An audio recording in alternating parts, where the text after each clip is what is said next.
America के राष्ट्रपति और उपराष्ट्रपति का चुनाव करने के लिए जल्द ही चुनाव होंगे। दोनों प्रतिद्वंद्वियों वर्तमान राष्ट्रपति जो बाइडेन और पूर्व राष्ट्रपति डोनाल्ड ट्रंप ने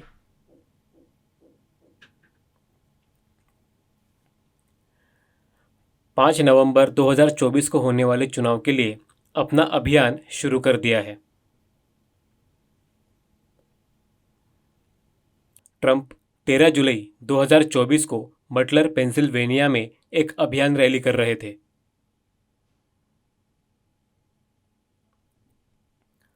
वह खड़े होकर खुले मैदान में भाषण दे रहे थे।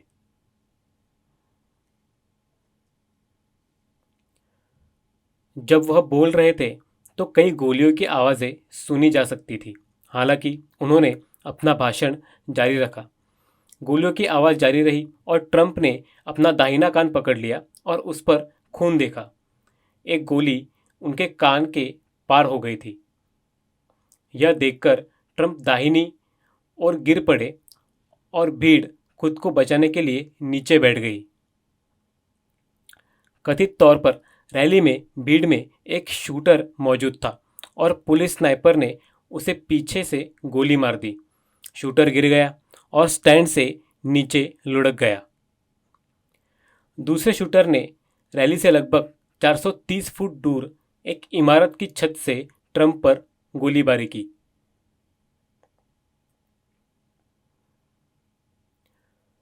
ट्रंप के मंच के पीछे एक इमारत की छत पर मौजूद अमेरिकी पुलिस स्नाइपर्स ने उन्हें गोली मार दी थी।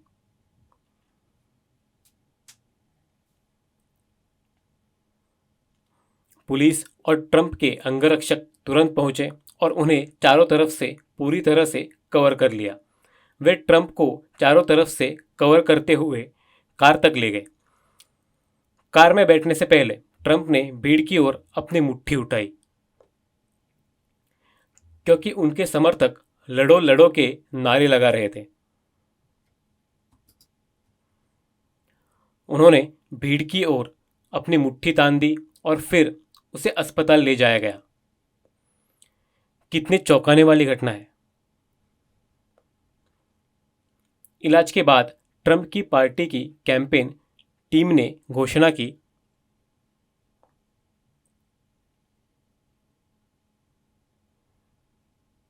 ट्रंप बेहतर कर रहे हैं और इलाज के बाद उन्हें छुट्टी दे दी गई है। बटलर, पेंसिल्वेनिया में अभियान रद्द कर दिया गया है। वह ठीक है और सकारात्मक महसूस कर रहे हैं। ट्रंप ने भी अपने समर्थकों को सूचित किया कि वह ठीक है और अधिक जानकारी दी जाएगी।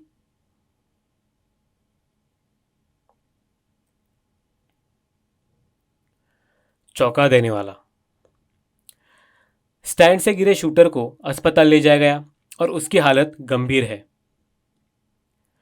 अभी उनकी पहचान उजागर नहीं की गई है। वह शूटर जिसकी गोली ट्रंप को लगी और फिर उसे स्नाइपर ने मार डाला, उनके बारे में डिटेल सामने आ गई है। चलिए मैं आपको उसके बारे में बताता हूं। गोलीबारी के बाद जब पुलिस ने शूटर को मार गिराया तो उन्होंने शूटर की पहचान 20 साल के थॉमस मैथ्यू क्रुक्स के रूप में की। गोली ट्रंप के कान के ऊपरी हिस्से को पार कर गई।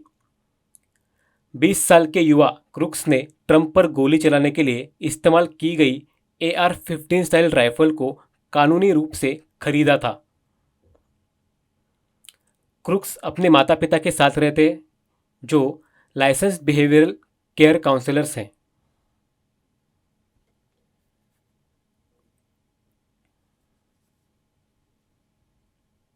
यह स्पष्ट नहीं है कि बदमाशों ने ट्रंप को गोली क्यों मारी। क्रुक्स और उनका परिवार पेंसिल्वेनिया के बेथेल पार्क में रहते हैं और गोलीबारी का कारण ज्ञात नहीं है। 14 जुलाई 2024 को पुलिस को क्रुक्स की कार में संभावित विस्फोटक और बम बनाने के उपकरण और सामग्री मिली।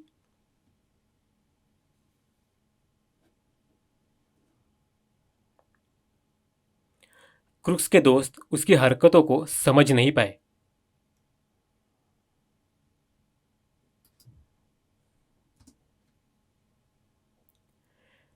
एक दोस्त ने कहा कि क्रुक्स पढ़ाई में बहुत अच्छा था, होशियार था और हर चीज़ में माहिर था। उन्हें राजनीति में कभी दिलचस्पी नहीं रही और न ही उन्होंने कभी इसके बारे में बात की। उसने ऐसी हरकत क्यों की यह स्पष्ट नहीं है। एक अन्य मित्र ने कहा कि क्रुक्स को लड़ाकू वीडियो गेम पसंद है और वह हमेशा सैन्य या शिकार वाले कपड़े पहनते हैं।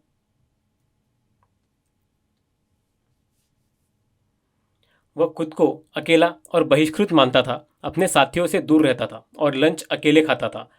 कैंपस में उसे नियमित रूप से धमकाया जाता था। उन्होंने कहा कि यह चौंकाने वाला और अस्पष्ट है कि ऐसे व्यक्ति ने ट्रंप पर हमला कैसे किया। क्रुक्स के परिवार में उसके माता पिता हैं। उनके पिता ट्रंप का समर्थन करते हैं और उनकी माँ बाइडेन का समर्थन करती है। यह स्पष्ट नहीं है कि क्रुक्स ने ट्रंप की हत्या करने का फैसला कब किया। जांच चल रही है। यह आश्चर्य की बात है कि एक अच्छे परिवार से होने और राजनीति में रुचि न होने के बावजूद अचानक ट्रंप की हत्या की कोशिश की गई।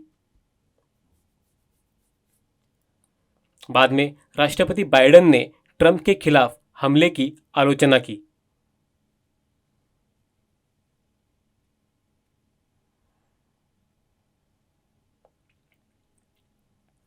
राष्ट्रपति बाइडेन ने कहा कि लोग इतने सालों से ट्रंप की आलोचना कर रहे हैं और अब उनकी हत्या की कोशिश की गई।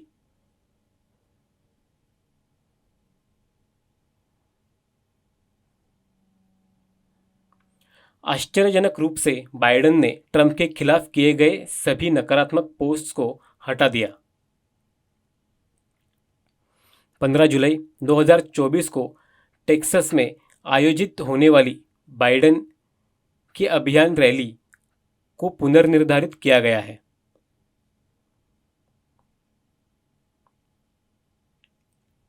ट्रंप की पार्टी ने घोषणा की है कि अगर कोई भी पार्टी कार्यकर्ता प्रेस से बात करता हुआ पाया गया तो उसे तुरंत बर्खास्त कर दिया जाएगा।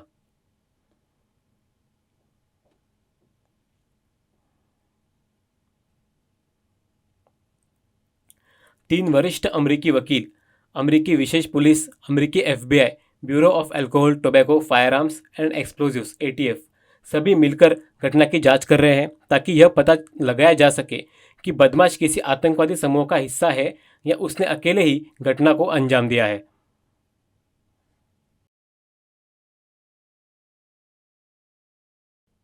कुछ लोगों ने कहा कि ट्रंप ने खुद इस घटना की योजना बनाई और वोट हासिल करने के लिए कान में गोली मारने के बारे में झूठ बोला।